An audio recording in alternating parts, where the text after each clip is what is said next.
and let me share the screen. Perfect. Now let me just 1 second also connect the phone so I can check that everything is fine. Okay, and then I can start. So today we are moving towards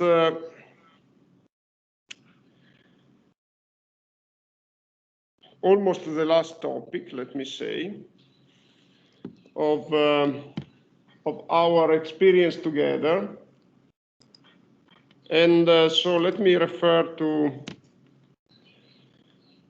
the web page of our course, which you know quite well. Just 1 second, I want to share the screen and share it again. Okay. Because I want to make sure, yes, I want to make sure that you could see what I was supposing to show on the screen. Okay, decision theory. So this is a lecture that it's explained in detail in this web page, which is linked, as you have seen from the page of our course. And let me take the PowerPoint, which is available for download at the end of the page. This PowerPoint, once again, I suggest that you don't use it for studying. It's just fine for providing a synthesis, but for the exam, you need an extended description, not a synthesis. Okay, so decision making. Decision making is extremely important for us. So far, we discussed how to make basic assessments of water resources availability. We made some detail on how we can design certain structures, like, for instance, a river barrage. And we made an extended discussion on climate change and how climate change may affect these evaluations that we have done. And these evaluations are, as I said, water resources assessment, and from the technical point of view, the design of a river barrage. Now we come to the essence of our technical design, which is referred to a generic problem in which we may have several alternatives to solve the problem. Okay, so one alternative may be to build a river barrage. One other alternative may be to build an artificial reservoir, for instance. So we have seen how we design a river barrage. We didn't discuss how to design an artificial reservoir, how to design a dam, because this goes beyond the purpose of our course.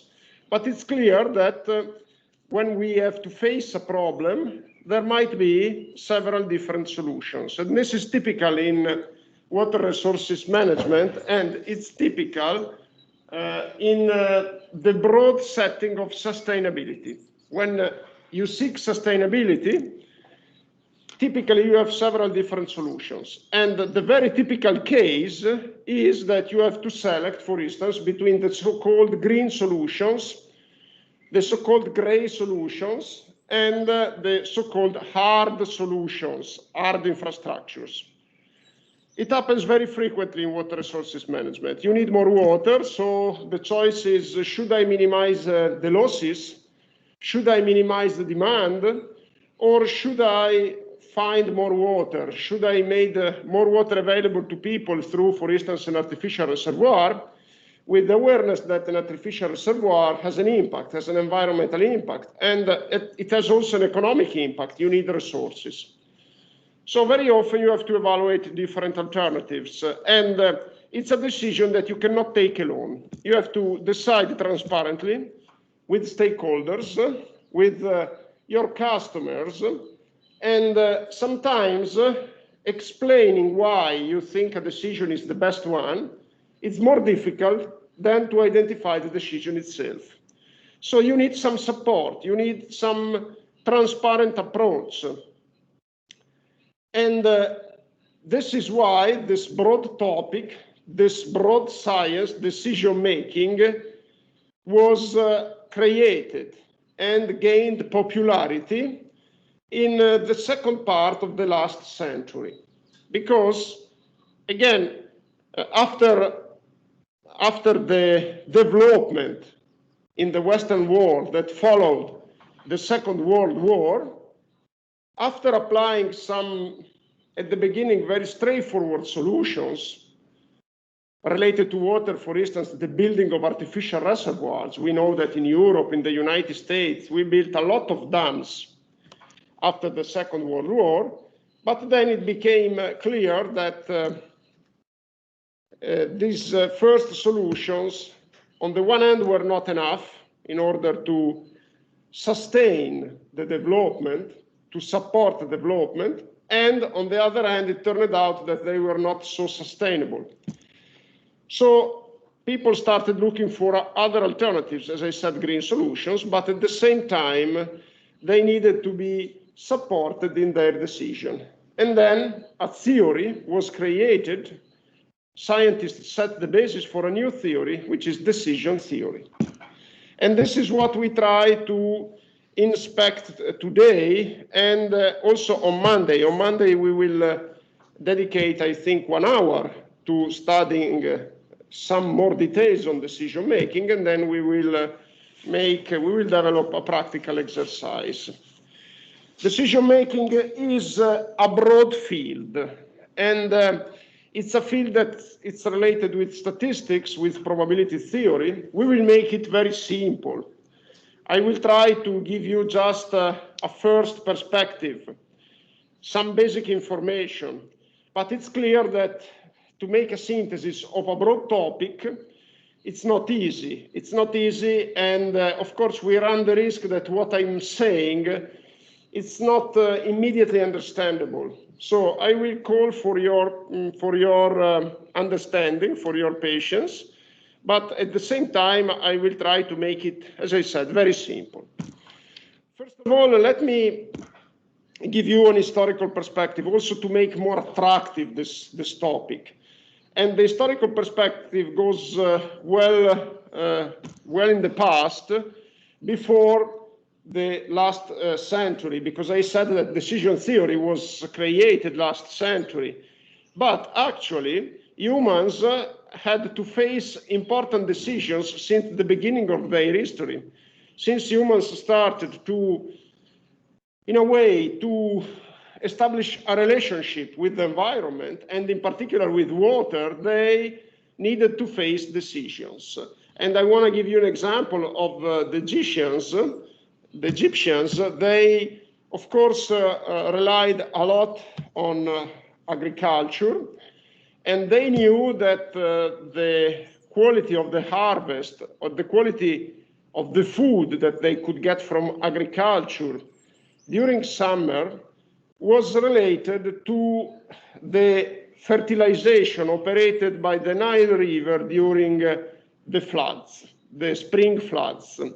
We know that the Nile River, when flooding, spread over the fields some fertilizing mud. And so basically they could relate in some way their prosperity, the quality, as I said, of the harvesting, to the water level of the Nile River in the months before summer.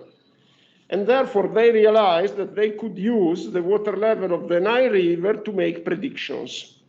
And therefore they built the Nilometer. The Nilometer is the first hydrometer of which we have memory in the history of humans. Here you can see a picture. It's amazing if you think that this operated about 3,000 of years ago. Basically, it is like a staff. You see this vertical column. It's a staff which is placed into a well where the water of the river was free to get in. And of course, the higher the level of the water in the river, the higher the level of the water inside this vertical tunnel. And through the steps that you see in the picture, people were going down in this vertical column and used to mark on the staff, on the vertical column, they used to mark the water level of the Nile River with some periodicity. And typically they did it once a year. And during the season where they were interested in monitoring the level of the Nile River. So thanks to this idea, we have today available about 600 of yearly observations of water level of the Nile River 3,000 of years ago. And this is an amazing, it's an amazing amount of knowledge. And it is also first example of a decision support system, because basing on the level of the Nile River that they observed, they made decisions regarding the type of crops that they would invest on, the type of crops, the type of cultivations that they would adopt in their fields.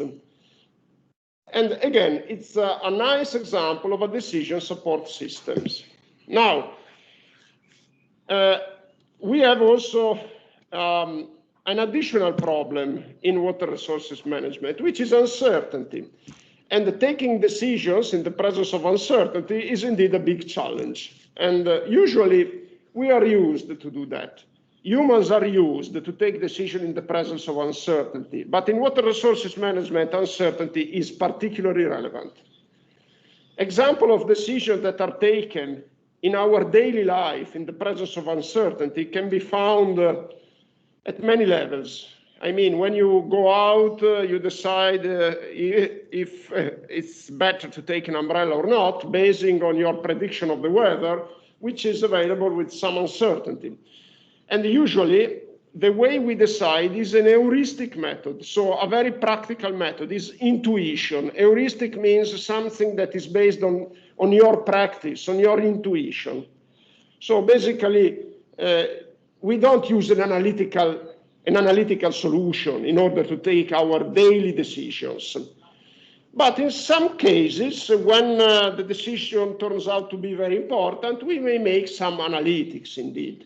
So if you have to buy a second-hand car, you try to make some computations on the price, the time required to fully pay it, maybe that you need a loan, and then you try to compute how long it may take to extinguish, to pay the loan. And so usually we use intuition, heuristic approaches, but sometimes we make some analytics. And let's say that the more you want to be analytic and the more you need a good quantification of uncertainty. Uncertainty, you know, if you make an intuitive evaluation, it's just enough that you get a guess of uncertainty. But if you want to make an analytical evaluation, then you need some quantitative estimation of uncertainty. And therefore, when people started to try to set the basis for decision theory, they found it natural to refer to probability, because probability is a straightforward way to estimate uncertainty. And so this is why, basically, in most of the cases, decision theory is indeed related to probability. And keep into account that decision theory is a rapidly evolving subject, especially in water resources management. It's rapidly evolving because, first of all, it's a young science that, as I said, was mainly structured last century. And it's rapidly evolving because as we move forward in our history of the relationship between human and waters, we get additional insights into uncertainty. We get additional capabilities to predict our future. And so this is why, for instance, with the emergence of climate change, there has been further development of decision theory. So most of the things that I will talk about today, you will see, they refer to scientific papers that were published in the past 10 years. And this means that the field is rapidly evolving. It's a field that, for this reason, is also exciting. But I also would say that for this reason, it is sometimes it is sometimes not easy to understand because you don't have a book, a nice book on decision theory and water resources management, which makes structured review of what has been proposed and what people use. This is not available. We have to refer to scientific papers and keep in mind that several of the approaches I will mention today are in a bit overlapping. They can be used alternatively. And depending on the case study, depending on your problem, of course, if you know these approaches, you may select one or another. Again, we get today a broad vision of it. We cannot go into the details, but in my web pages, you have a lot of links which allow you to expand your knowledge if you are interested. And let me say that today, it's very unlikely that engineers are experts in decision theory. And this is why I decided to focus on it in my course. This is not a course on decision theory, so it is justified that we dedicate only 4 hours. But still, 4 or 5, we will see. But still, I think that given the fact that, as I said, this is a background that few engineers have, I think it may be also a strength for you in your CV. And if you expand your knowledge, it's something that may deserve to be highlighted in your CV. And in your CV, which you may think that after the degree is very, standard, but it's not like that. If during your degree you expanded your knowledge with on some topics that are not in the classical background of an engineer, you may have some benefit highlighting these topics in your CV. Okay, so what is decision theory? It's the study of alternatives, of choices that can be made by you, can be made by institutions, and in water resources management, usually we have constraints and we have uncertainty. So we are interested in what is called normative decision theory. So decision theory that is subjected to constraints, to norms. And so sometimes you may listen to people mentioning this term, normative decision theory. And just keep in mind that it's nothing else than decision theory under constraints. So you don't have to be concerned, because I think, and here I open a parenthesis, I think the knowledge of the terminology is essential in order to feel comfortable when you speak with people. And there is nothing worse when you speak with colleagues or during an interview. There is nothing worse when you hear a term, you listen to people mentioning a term that you don't know, because this makes you feeling uncomfortable and feeling unprepared. So keep in mind that putting attention on the terminology and the definitions is something that is really important, especially when you speak in a language that is not your native one. So if you have in your future to prepare for an interview, to prepare for a new job, just dedicate some time to studying terminology and definitions, because this really is a very meaningful step forward. I remember that once I got my master's degree, I was called by a professional engineer, and he said, I need some help to design a gate to be put into a channel and into an irrigation channel. It was a channel delivering water for irrigation, and it's normal that these channels are equipped with gates in order to regulate the flow. And in Italian, the gate had a name that I didn't know. It's a name that is not intuitive. It's called, for those of you who speak Italian, it's called chiavica. And then when I was asked to make a design, to provide some support to design this gate, I didn't know what it was about. And I really felt at the phone like I started sweating, because I couldn't really understanding the conversation. And then I hung the phone. I said, yes, let's meet, that you explained to me. And I rushed to a library, because there was no internet at that time. I rushed to a library in order to study what the gate was about. And so I tried to fix the problem by taking a urgent upgrade of my background. But so this is just to tell you that it's really important that you get the terms. So normative decision theory is just decision theory under constraints. And our typical constraint is the amount of available water. You cannot deliver to users more water than you have, of course. And therefore, when you decide allocations to individual users, you need to make sure that the sum of the allocation doesn't exceed water availability. It's the water balance or water budget. And of course, this is a constraint that you need to meet, because otherwise, any decision that you take, you may choose a method that it's adopt decision theory without any constraint. But of course, you come to a decision that is not practical. It's impossible to put into practice. Okay, so normative decision theory is what we are talking about. Okay, and what is the first,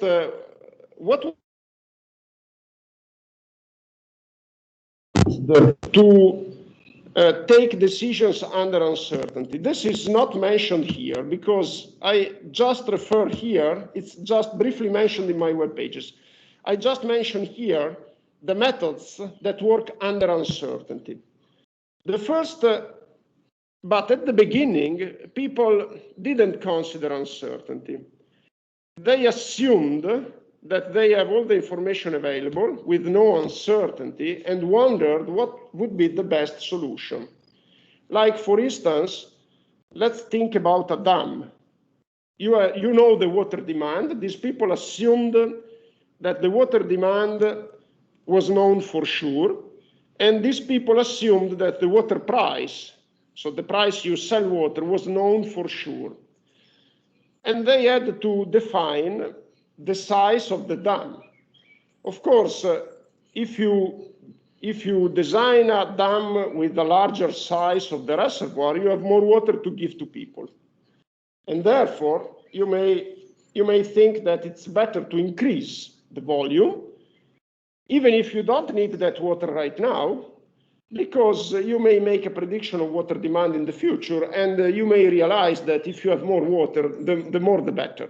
But on the other hand, you have the construction and maintenance costs, which are related to the size of the dam. The dam is more costly to build and maintain if it's larger. And therefore, you may want to minimize at this stage the size. So you have to find the optimum. You have to find the best compromise. And as I said at the beginning, people didn't care about uncertainty. So what they did was to apply optimization, which means that they identified a benefit function. At the beginning, it was mainly an economic benefit.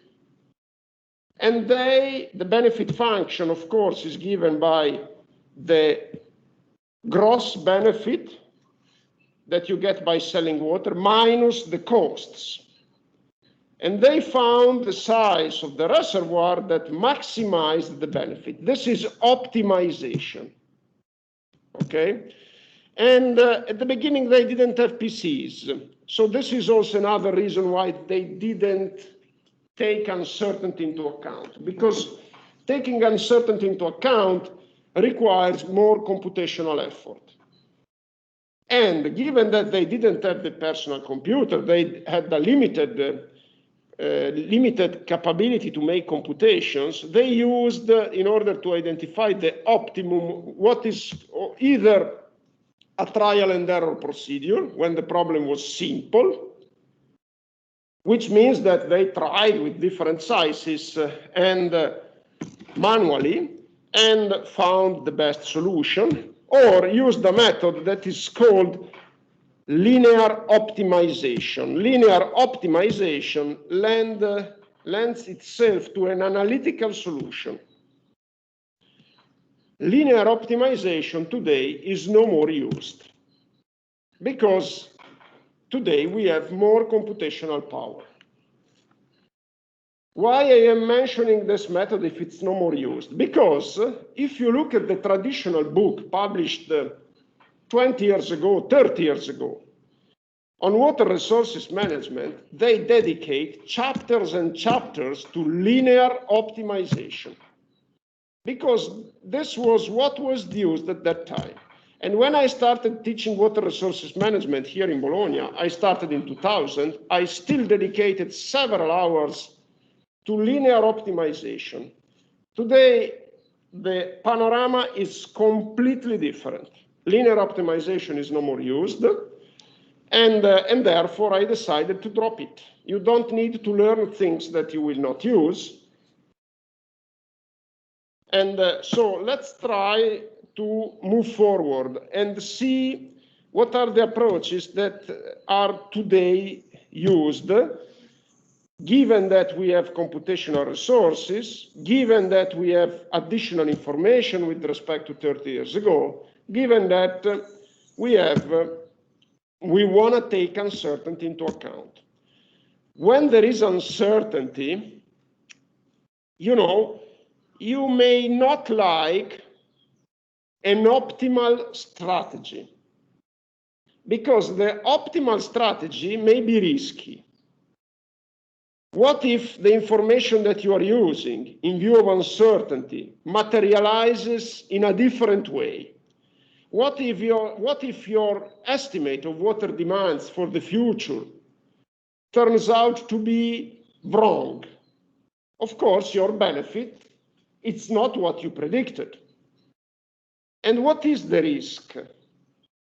The risk is that you plan for an optimal benefit, you don't attain it, and then you fail.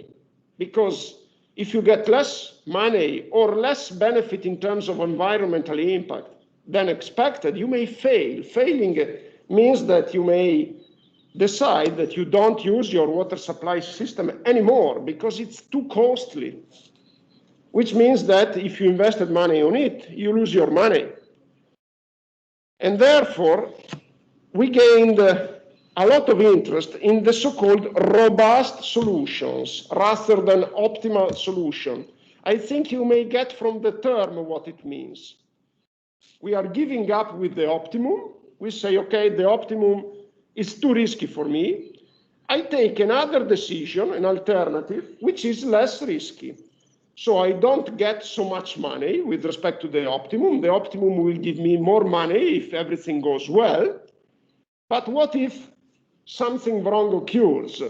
If I take the optimal decision, I may fail. If I take the robust decision is defined as a decision that performs well over a wide range of plausible futures. So you can say, whatever it goes, I don't fail. Maybe that I'm not buying a Ferrari with the outcome, but on the other hand, whatever it takes, whatever the future is, I don't fail. A robust strategy, again, is a strategy that minimizes the probability of an undesired outcome. So you see that there is a clear difference, okay? Okay, and now let's try to start our description of the decision methods that are today used. And let me focus on decision methods in the presence of uncertainty and decision methods that seek robustness.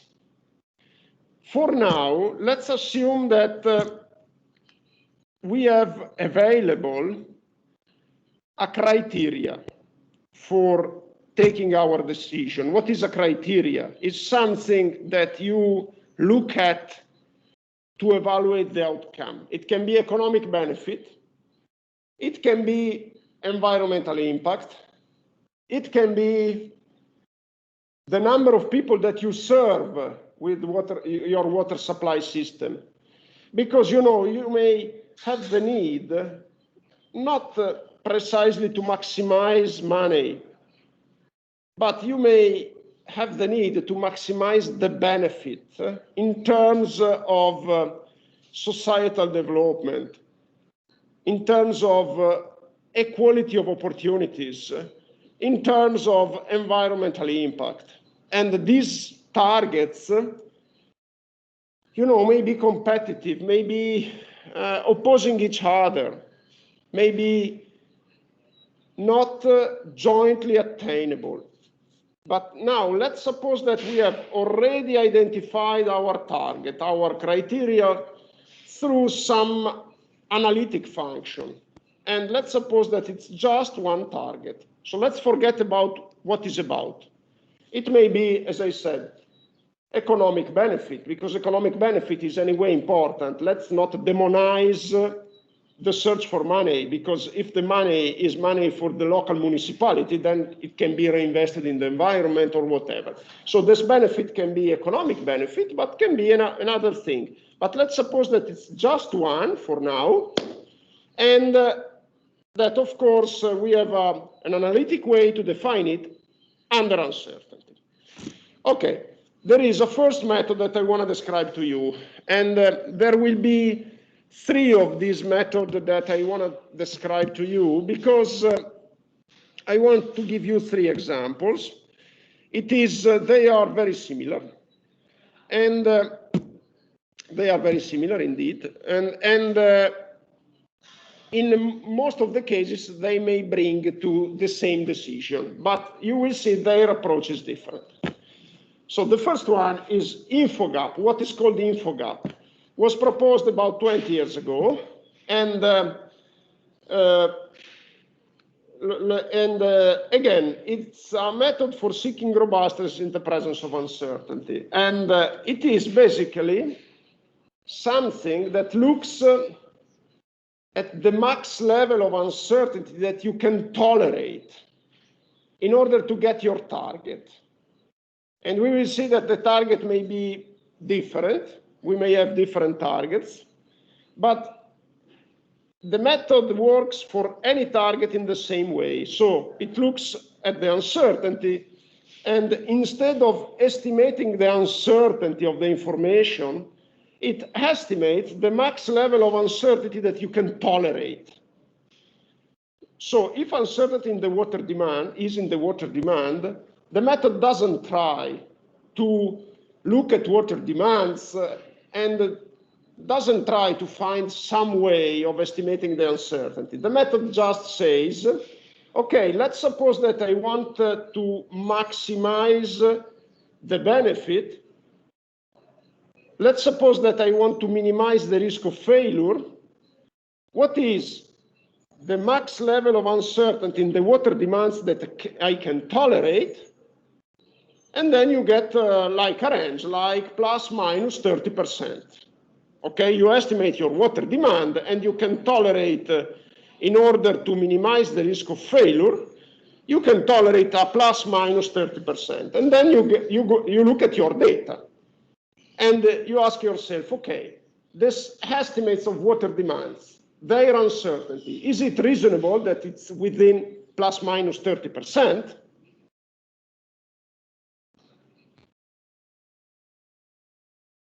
So you don't estimate the uncertainty of the information, but you estimate the uncertainty that you can tolerate. And InfoGap has a distinguished feature, because it looks at how wrong the available information can be without compromising the quality of the outcome. But it considers two possible outcomes. And so, first of all, it looks at the range of uncertainty that allows you to satisfy the minimum performance requirement. So you may say, I want to avoid the risk of failure, and you quantify your failure in some way. Like, I want to give to people at least 30% of their water demand. If I don't give at least 30% of their demand, I fail. And then you estimate a range of uncertainty. And typically, you end up with a large range. It's large because your critical threshold usually sets out a level of performances that it's far from the optimum. It's far from your target. It's much lower, okay? In the example that I made, I said, okay, let's suppose that I can't deliver what I promised. I can deliver only 30% of it. Still, I don't fail. But you see that your performance requirement is very low. And therefore, it is expected that you can tolerate with a so low requirement a high level of uncertainty, okay? And then you may decide to say, okay, let me take the decision that for sure it gives to me this 30%.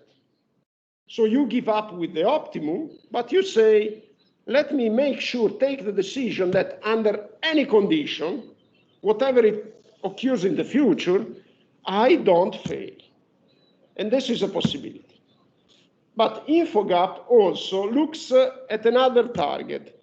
The target is to get what is called an expected windfall, an unexpected windfall. What is a windfall? It's an unexpected benefit, okay?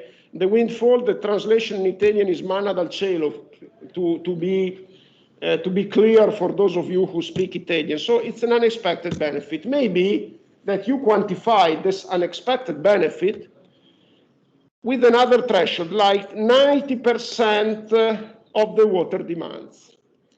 So you don't only consider what is required to not to fail. You also consider what is required for you to get a very good benefit. And you may say, okay, if I can give to people 90% of their demand, this would be really very good. Or you may say also 110% of their demand.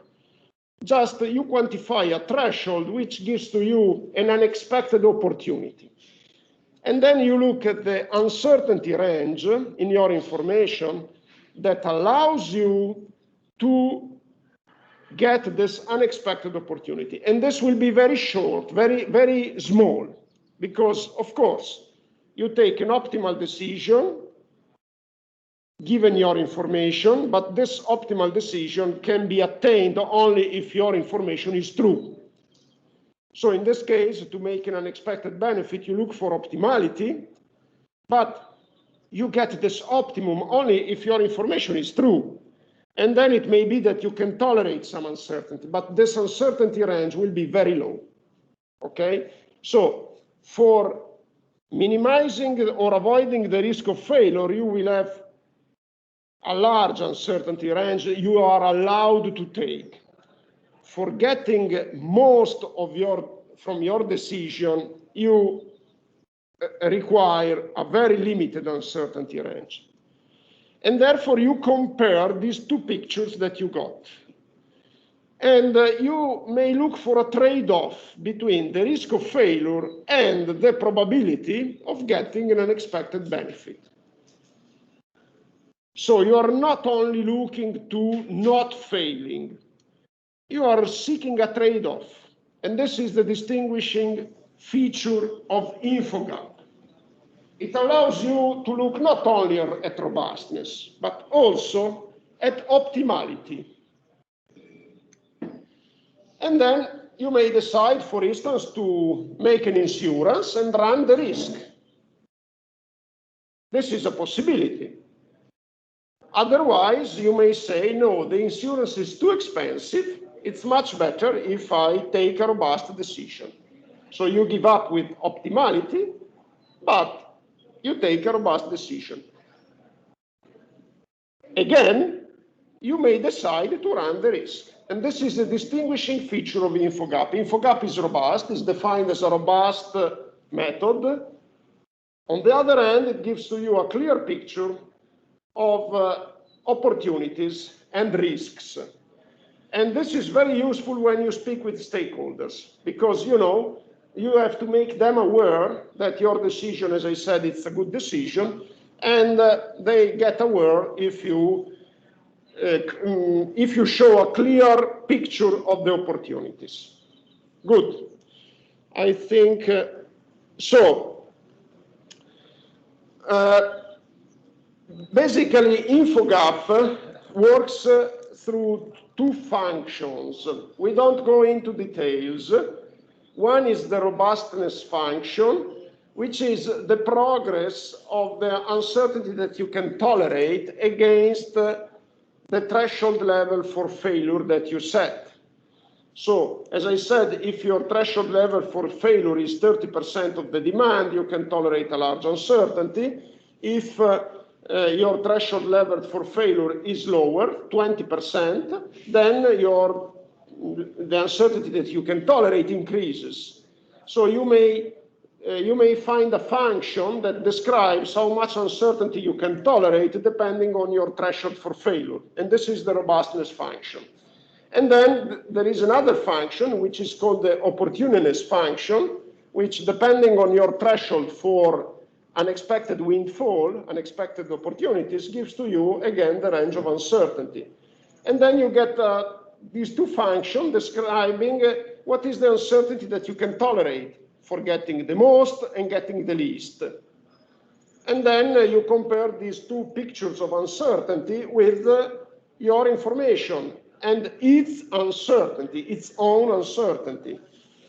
So you may say, okay, in order to get the unexpected windfall, I need a plus minus 10% in my estimation of water demands. And you may say, impossible.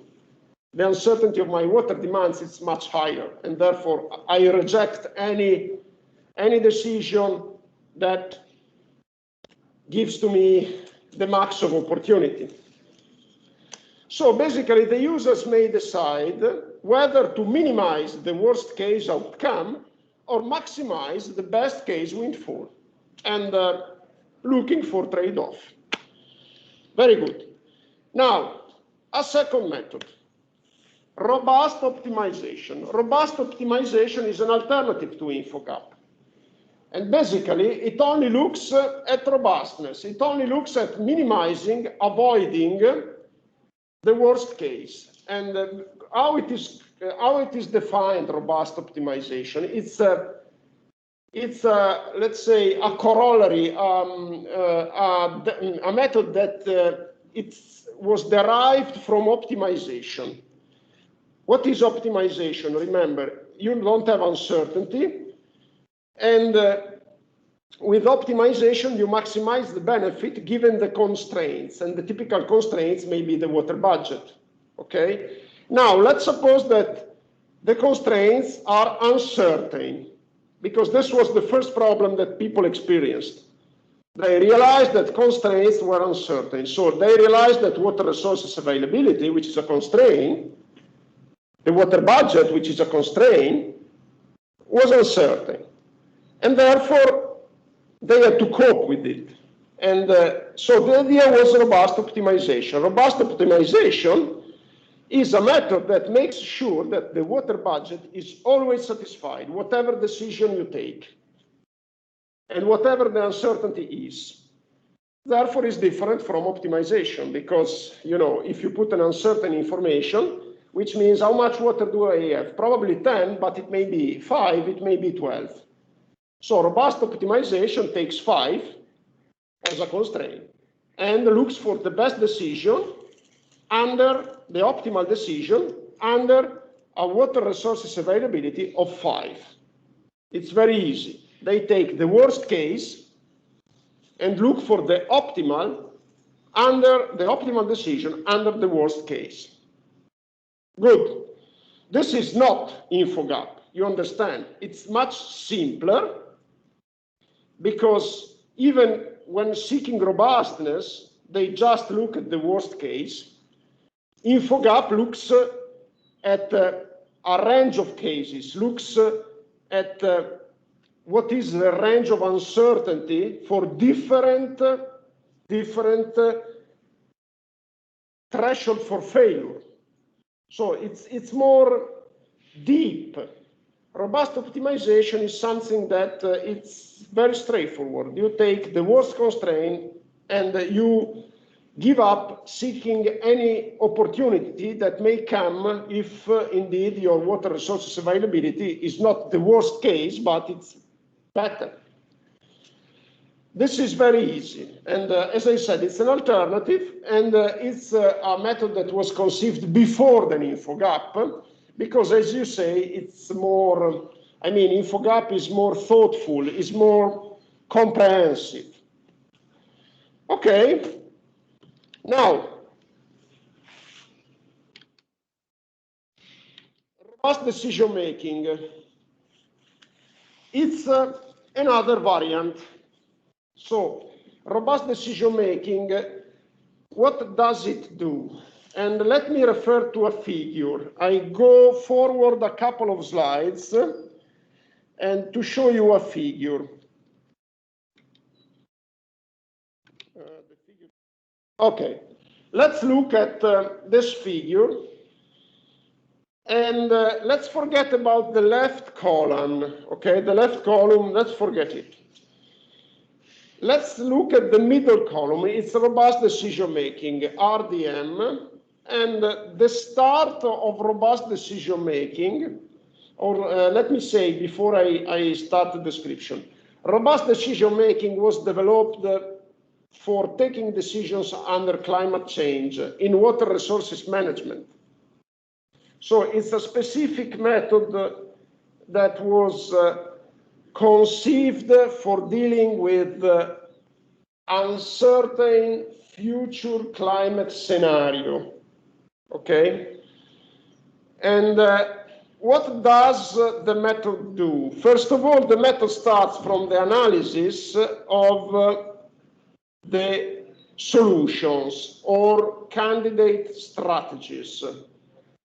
So the problem is water resources supply, water supply, perfect. Let's start from the identification of the strategies, which may be a dam, which may be a river barrage, a smaller intervention, which may be reduction of demands or reduction of water losses during the supply. Okay, so you have a set of strategies. And then you have future climate scenarios, and you evaluate these strategies with respect to the several different scenarios without caring for their probability, because the problem is that, as we have seen, the problem is that you may not know the uncertainty of these future scenarios. One future scenario may be also the present state of climate. So you may also assume that climate doesn't change in the future. Perfect. Now, with respect to all these future scenarios, you evaluate the vulnerability of these strategies and the vulnerability of your system, for instance, the vulnerability of your water supply system. And then you may end up with concluding that you need a new strategy, because you may conclude that the strategies that you have devised, you need something more, because they are not very robust against these future scenarios. And therefore, but it may also be that you end up with identifying a strategy that is fine. But let's suppose that you need a new one, and therefore you start a circular. You look at the red arrow going down. With the circular approach, you identify new strategies, and you start again by the second step, evaluate strategies against scenarios, and at the end of the story, you identify a solution that is robust with respect to these future scenarios, and without caring for their probability. So this is a kind of robust approach, and it's also what is called in this perspective a bottom-up approach. This is a new terminology that I am introducing. Why it's called bottom-up? Because it doesn't start from from the top, which is your information, and its uncertainty. It starts from the bottom, which is your solution. And solutions are evaluated against uncertainty.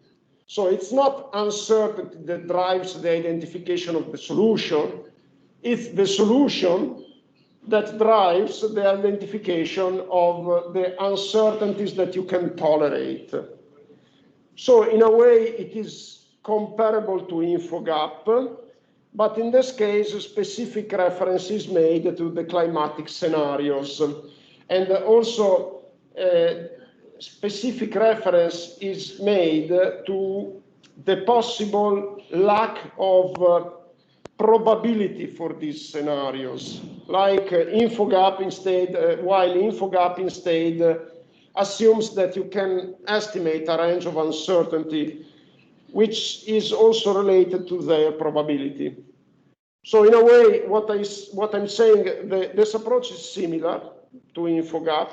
It doesn't look for opportunities, but it is similar. And in fact, they were also compared. For some case studies, there were contributions by the literature that compared the two approaches. And for some case studies, they came to the same decision. For other case studies, they came to a different decision because InfoGap also looks at opportunities. So it's clear that depending on your audience, you may have an audience that is not interested in opportunities. It's instead interested in maximizing robustness without caring about probabilities of future situations. And then you adopt this one. Instead, if you have an audience that is also very much interested in looking at opportunities, you may use InfoGap. And but keep in mind this definition that I introduced here, the bottom-up approach, that doesn't start from the assessment of uncertainty, but from the solutions. To give you more details on the context, let's look at the left column. Why was RDM proposed? And also the method that is on the right that I'll describe in a few minutes. Why was RDM proposed? Because up to, I would say, 2005-10, people, for dealing with climate change, adopted the so-called top-down approach. They started from future scenarios, and then from the future scenarios of climate, they derived design variables, for instance, through a transformation model, and then they came to the identification of the solutions. So they started from the top, from the information, its uncertainty, and they came to the solutions. What was the problem that turned out to be very relevant for this approach? The problem was that if you start from an uncertain information and you route the uncertain information through an engineering model that allows you to estimate design variables, these design variables turn out to be very uncertain. And therefore, you may end up with the solutions that are not doable. Because if you take into account all the uncertainties that are related to water prediction, you may end up with an estimate of future water resources that is very conservative. And therefore, you need a big dam. And the big dam, you don't have money to build it. So people realized that they needed a more practical approach, and they said, let's start from what we can do, from the possible solutions. And let's check if these possible solutions are robust enough with respect to the future, instead of looking for the worst case. Okay? And so this is why this bottom-up solutions came into play.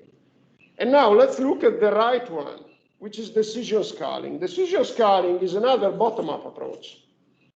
And first, let me give you the explanation why it's called decision scaling. Because again, the problem was future climate. And future climate refers to scales. The scenarios of future climate that we produce, as we have seen, refer to spatial and temporal scales. So I may predict future rainfall for the whole Italy, or I may predict future rainfall for only a part of Italy. And when you need to refer to smaller scales, then you need to downscale the future climate prediction. And therefore, this method was conceived, decision scaling, as a method to identify the optimal scale of the decision, spatial scale. And this is why they called it decision scaling. So this, I think this detail is important, but because it gives to you the awareness that these methods were developed for solving the climate problem. And in doing this method, they of course referred to the methods they already knew, which were the top-down approach, which were robust optimization, etc. Now, what is the difference between decision scaling and robust decision-making? Robust decision-making basically starts from the strategies, from the solution. Decision scaling starts from the evaluation of the vulnerability of the system, the vulnerability of the solution. And therefore, decision scaling starts from the current problems. It looks to our water supply system, it looks at our situation at the present day, and says, look, at the present day, the aqueduct of Bologna has this problem. During the month of August, 30% of the time we get water shortage. So why do they this? Because they want to identify a no-regret solution. They want to maximize the no-regret. Of course, if you solve a problem that is already there, the solution is no regret. And why we want to take this way? Because in a situation where we have limited resources, where we need to act, because it's clear, against climate change, against water supply, we need to act. So in a situation where you have limited resources, you need to act, and you have uncertainty, I think the most rational way of taking a decision is to look at the current status of a system, the current status of an aqueduct, because there is no uncertainty in that.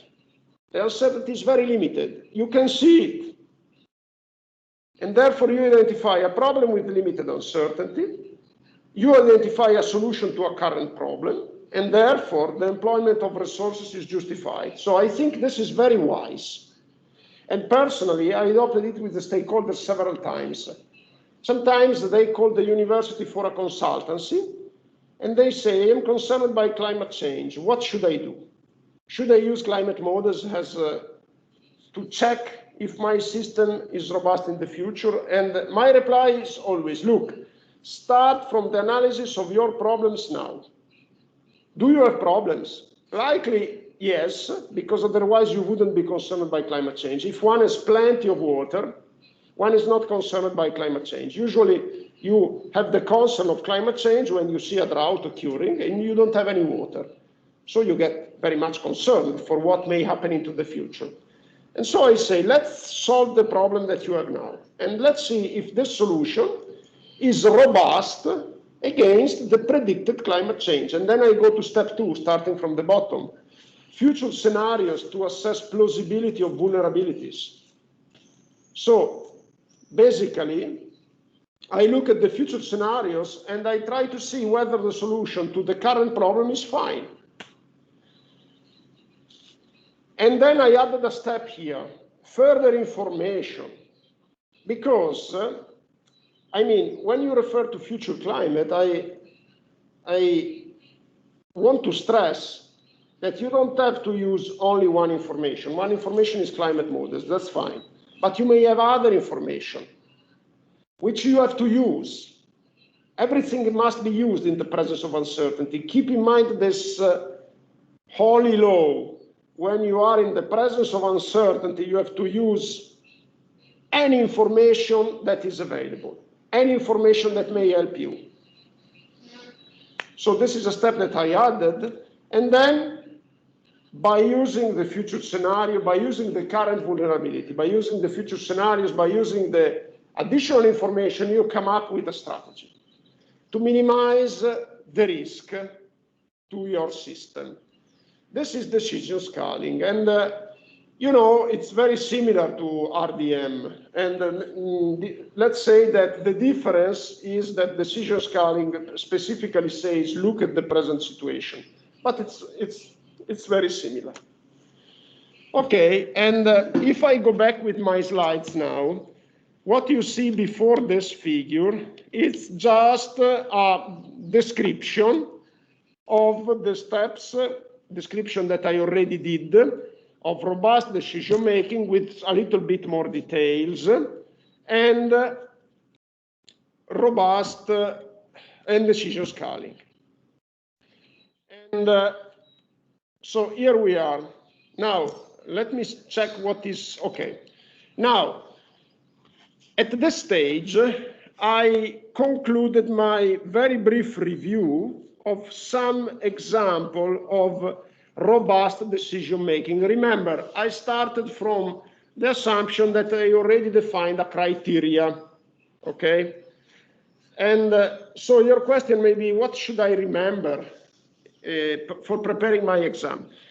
This is one question. Another question is, what is the take-home message for my career, for my CV? Okay, let's focus on the exam first, which is the most immediate priority.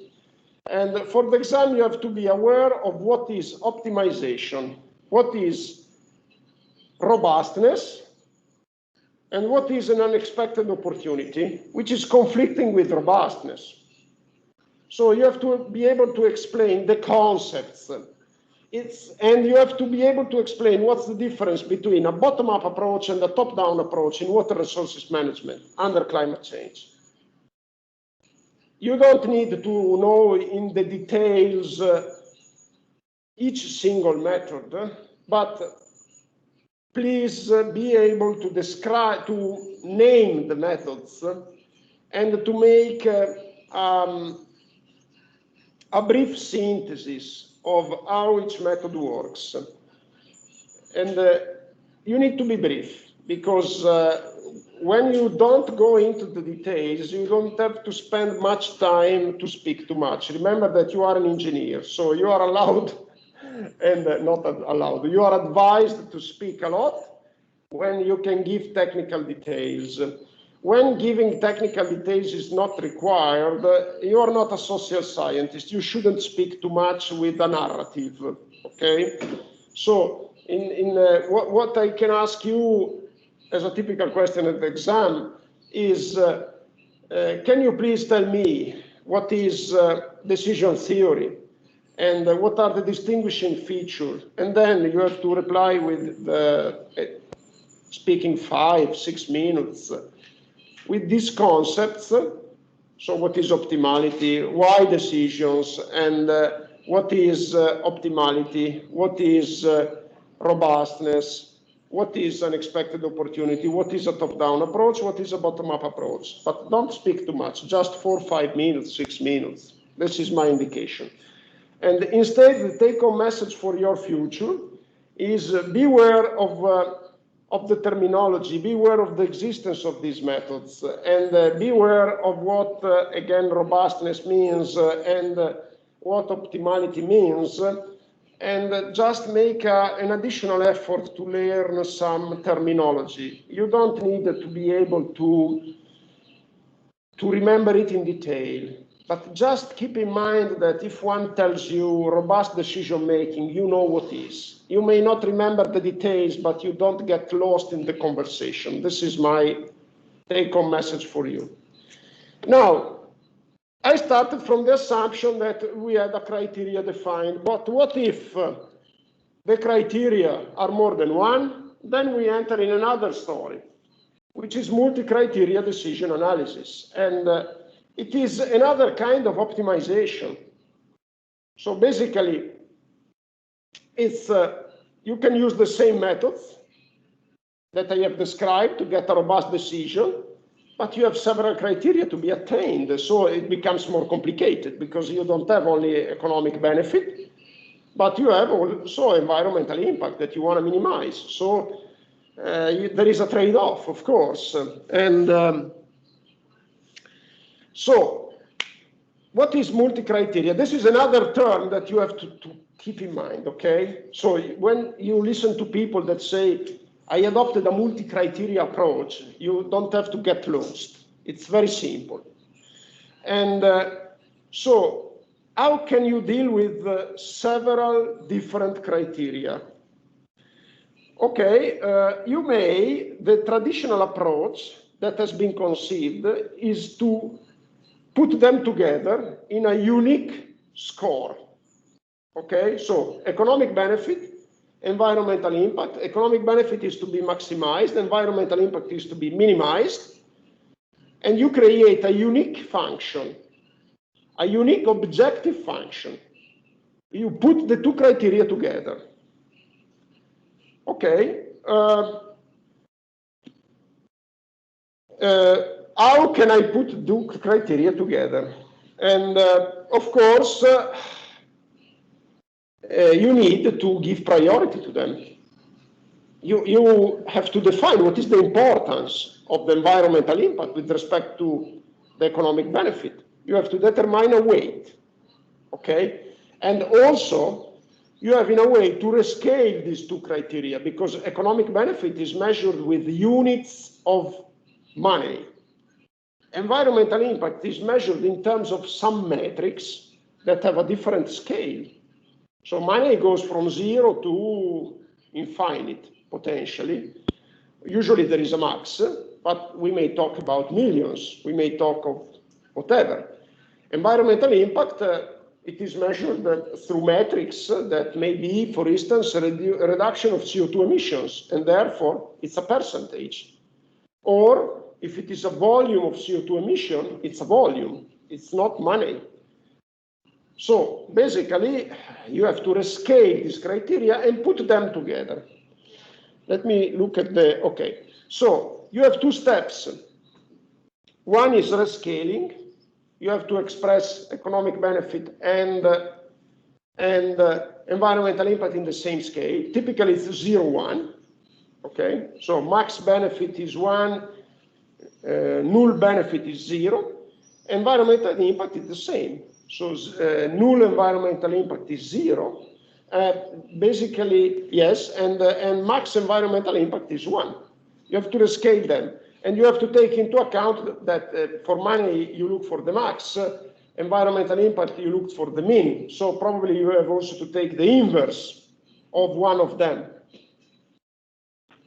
And then you have to give these weights. What is a weight? It's a quantification of the importance. Keep in mind that usually weights are defined in a way that weight defines the priority of targets, and we usually assume that the sum of the weights is 1. So you may say economic benefit is 30%, so 0.3, and environmental impact is 70%, 0.7. And their sum is 0.3 plus 0.7, it's 1. So this is the backbone of the multi-criteria decision analysis. And you don't have to remember anything more with respect to this, but I give you some more details by getting into another approach that I would like to discuss with you. And for this, we will make an exercise on Monday. On Monday, probably I will need another hour to lecture about this approach that is called the analytic hierarchy process, AHP, which is a method to develop multi-criteria decisions. And it's therefore a method that you can use within robust decision making, within the other methods of robust decision that I explained before. But keep in mind that analytic hierarchy process is not an alternative to robust decision making. It's something that can be used within robust optimization, robust decision making, or decision scaling. And especially when we may need to adopt it. When there are multiple criteria to be put together, you will see that this analytic hierarchy process is a method for estimating the weights to be assigned to each criteria. But in general, I would say that the analytic hierarchy process is something that goes beyond multi-objective decisions. It's something that it's called into play when the decision is very complicated. So it may be complicated because we have several objectives. It may be complicated because other reasons, because the alternatives are difficult to compare. So it is an approach that basically aims to split a complicated decision into a cascade, a hierarchy of simpler decisions. So we decompose a very complex decisions into a cascade of simpler decisions. Why is this useful? Not only for you that you have to take a decision, but it's specifically useful for transparency, for sharing your decision with the stakeholders. Okay, and so the first thing that we have to do is precisely to decompose the decision into a hierarchy, okay? Into a hierarchy of decision. I will give you an example. And a hierarchy of what? Of more easier sub-problems, each of which can be analyzed independently. So basically, you build a scheme of your decision. Usually, this scheme starts, let me see if the blackboard is shown here. Yeah, it is basically shown, but I have to stay. Okay, let me use the blackboard then. And in order to use the blackboard, I'm not sure if I have to share my screen, but I don't think so. I think you can pin the video and you can see the blackboard. If you have any problem in seeing the blackboard, please let me know. And just 1 second, I think I could. Let me check, I make an experiment, I change the camera. Let me see if with the document camera, it's much better. Let me see. Yeah, I think it's a bit better. Okay, let me take the document camera. So basically, when you split a decision into a hierarchy, you start with your target. Okay? You start from the top with your target. Very good. And your target may be water. Okay? So I want to get some water. And this is your target. And then at the next step, you may identify the criteria at the next level. So you may have net benefit, NB. You may have environmental impact, EI. You may have less CO2. You may have less losses. Am I still in there? Just 1 second. Yes, I am still in the camera. Less losses. So basically, from the top, you get connections to all of these criteria. And then in another step, you may find the solutions. You may place the solutions. Let me use another color. So here, a first solution may be a dam. A second solution may be barrage, and the third solution may be, for instance, reducing demand, reduce demand, okay? And then you get the connection between each criteria to the three solutions.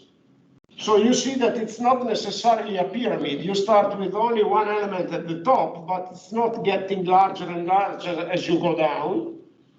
And then you get also the connection between the other criteria to each solution.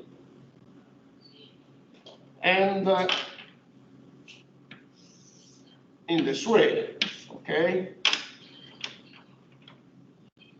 At the end of the story, you end up with what? With, for each solution, a score. You end up with the score here, which may lead you to identify the best solution, which may be the DAM. This visualization of the problem may tell you nothing more. It's already clear to you that I have 4 criteria and 3 possible solutions. But it is very useful, on the other hand, to interact with your stakeholders, because what is clear to you may be not clear to them, first. Second, in each of these connections, I will also put numbers, because I will put in the connection between water and net benefit, I will put the weight of the net benefit. So in this connection, I will put 4 numbers, 4 weights, okay? And at the lower level, in each connection, again, from each criteria, I get 3 connections to the solutions. I will put there the multiplication of the benefit times the weight. And then I will get in each connection an indication of the preference that I give to each solution for each criteria, which is something very transparent. So basically, the users can see how the decision developed. They will have to take a first decision. And let me say this. How was the complex problem decoupled? So what are the simpler sub-problems in which I decoupled the main problem? The first sub-problem is at the first level of this hierarchy. I have to give weight to each criteria. This is something that will take a long discussion with your stakeholders. But if you focus only on it, it's much simpler, because you say, let's forget about everything else. Let's focus only on the criteria and their weight. And you discuss about it, and we will see how, okay? Because this method goes to the details on how you can find the weights. Then you close this story, and you go to the next, so evaluation of the net benefit given by a DAM. And this is another discussion. Evaluation of the environmental impact given by a DAM, another discussion. And when you make this discussion, you basically identify in the connection the value of each criteria times its weight. And then you come to the final score, but you splitted the decision into sub-decisions. This is what we expect to do with this. And let me go to the slides. Basically, it makes straightforwardly an example, okay? And this example we will see on Monday, and I give you, here is my pyramid, my hierarchy. You see that I have the goal, increase water resources. I have 4 criteria. We will see them in detail on Monday. And then 3 solutions. And by building the decision in this way, we gain in transparency and also gain in ease of the solution, because we split in sub-problems. Okay, I stop here for today. I wonder if you have any questions, students, and let me share the screen. Let me see how many of you are attending. 11. Students, one thing, remember please to attend Monday next week, because I want to get the survey of students' opinion. And it is extremely important that you get it, because I really rely on it and the university relies on it. So please make an effort to attend physically or online. Online is fine. And you can come at the beginning, just at the beginning, if you have other lectures to attend, other things to do, and you are busy. It's just enough if you get connected with the lecture at the beginning, and then you compile the survey, and you listen to my explanation, because I want to introduce it. You compile the survey, and then you leave, if you need to leave. And the survey will remain open from the beginning of the lecture to the end of the lecture, so 9:12. So again, please make an effort, because we need at least 10 students compiling it in order the university be able to consider it and to take it into account for our internal evaluation to improve the quality of the teaching. So again, please make an effort on Monday morning to be at least for some minutes at the lecture. I will give you the code in the chat, the code for compiling the survey. I will send you a reminder through the chat and an email to please remember you to attend. Okay, questions, students?